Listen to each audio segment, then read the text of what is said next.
पूर्ण गर्दीमध्ये आणि स्पीड ब्रेकर पूर्ण हे गोकुळ कॉलनीचा आपला दिघीतला रोड आहे.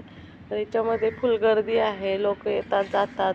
वाहता रोड आहे गोकुळ कॉलनीचा आणि त्याच्यासोबत स्पीड ब्रेकर पण आहे. ती पूर्णपणे स्पीड ब्रेकर वगैरे सर्व काही सांभाळत. फक्त तिचा क्लास म्हणजे 8 ते 10 दिवसाचा क्लास झालेला, 10 ते 12 दिवसाचा.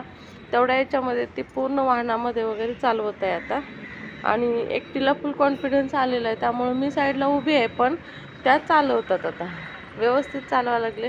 आणि मला महिलांना सक्षम बनवण्यासाठी खूप आवडतं आणि त्याच्यासाठीच माझं हे पहिलं पाऊल आहे की महिलांना खूप तयार करायचं, स्वतःची कामं स्वतः करता आली पाहिजेत. आता 2-2.5 हजार महिलांचं ट्रेनिंग मी कंप्लीट केलेलं आहे आणि सोबत आता कंटिन्यू चालू आहे. डेली 2-3-4 लेडीज आता कंटिन्यू आहेत आणि मला खूप याच्यातून आनंद भेटतो. म्हणून मी गाडी शिकवायचं काम चालू ठेवलेलं आहे. पूर्ण 3 महिने बंद केलं होतं, पण परत आणि चालू ठेवलं. महिलांनी मला बसून दिलं नाही, सारखे कॉलवर कॉल येत होते आणि मॅडम क्लास कधी चालू करणार. तर पहिलं पाऊल माझं महिलांना सक्षम बनवण्यासाठी, सक्षमीकरणासाठी. व्हिडिओ आवडला तर लाईक आणि सबस्क्राईब करा. थँक्यू.